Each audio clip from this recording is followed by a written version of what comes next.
एक बार गौतम बुद्ध अपने कुछ भिक्षुओं के साथ एक प्रवचन सभा में बैठे थे। उस सभा में बुद्ध के चाहने वालों से ज्यादा बुद्ध के शत्रु थे। यहाँ तक कि जिसने वो प्रवचन सभा आयोजित करी थी वह भी बुद्ध से ईर्ष्या करता था। सभा का आयोजन राजा के महल में हुआ था, इसलिए राजा के सभी मुख्य लोग वहाँ उपस्थित थे। बुद्ध सभा में जाने से पहले ही जानते थे कि सभा में उनके विरुद्ध कोई न कोई षड्यंत्र अवश्य रचा जाएगा। सभा में जाने से पहले बुद्ध का शिष्य आनंद बुद्ध को चेताया कि बुद्ध, आपको वहां नहीं जाना चाहिए। वहां के लोग आपके साथ दुर्व्यवहार करेंगे। न जाने उन्होंने आपके विरुद्ध कैसा षड्यंत्र रच रखा होगा। लेकिन बुद्ध अपनी करुणा के चलते वहां से जाने से खुद को नहीं रोक पाते। सभा की शुरुआत होती है।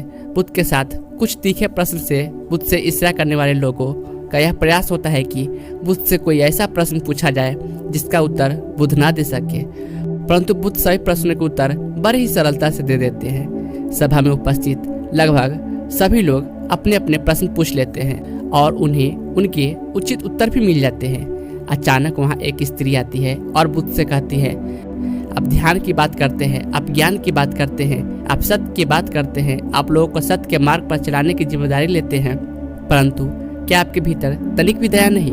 क्या आपको मुझ अबला की कोई चिंता नहीं जिसे आपने गर्भवती बनाकर छोड़ दिया है? क्या आपको मेरे पेट में पल रहे बच्चे की कोई चिंता नहीं? उस स्त्री की बात सुनते ही सभा में हड़कंप मच जाता है। सभी लोग एक दूसरे से बातें करने लगते हैं। उस सभा का ही एक व्यक्ति खड़ा होता है और कहता है, अरे स्त्री के सौंदर्य के सामने तो बड़े बड़े ज्ञानियों ने घुटने टेक दिए हैं, फिर यह बुद्ध क्या है? फिर कोई और खड़ा होता है और कहता है, हमें बुद्ध से यह उम्मीद नहीं थी कि बुद्ध इतना नीचे गिर जाएंगे। इसी तरह से सभा के बहुत सारे लोग खड़े होते हैं और बुद्ध को भला बुरा कहते हैं। बिना सत्य को जाने ही कि सत्य क्या है, लोग बुद्ध को भला बुरा कहना शुरू कर देते हैं। जब सभी लोग अपने मन की भड़ास निकाल लेते हैं तब राजा कहता है, बुद्ध, आप अपनी सफाई में क्या कहना चाहेंगे?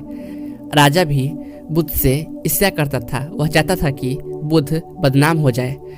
यहाँ पर एक आवश्यक बात आपको समझनी चाहिए, इस सारी घटना का बुद्ध पर कोई असर नहीं था। ना तो लोगों के अपशब्द का बुद्ध पर कोई असर था और ना ही उस स्त्री के झूठे आरोप का। जानते हो क्यों? क्योंकि बुद्ध जानते थे कि सत्य क्या है। वो अपनी नजर में ठीक थे। सूत्र यही चाहे पूरी दुनिया आपके खिलाफ हो जाए, अगर आप अपनी नजर में ठीक है, अगर आप जानते हैं कि आप सत्य के साथ हैं, तो आपका कोई कुछ नहीं बिगाड़ सकता। सभा के सभी लोग संदेह में थे। यहाँ तक कि बुद्ध के कुछ नए भिक्षु भी संदेह में पड़ गए थे। लेकिन बुद्ध जानते थे कि वह क्या है और यही आवश्यक था, इसलिए उनके चेहरे पर वो 1% भी बदलाव नहीं आया था। राजा बुद्ध से कहता है, बुद्ध, क्या आप अपनी सफाई में कुछ कहेंगे?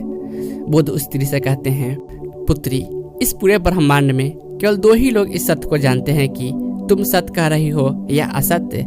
इससे पहले कि बुद्ध कुछ आगे कहते, वह स्त्री बुद्ध से अपनी नजरें चुराने लगती है।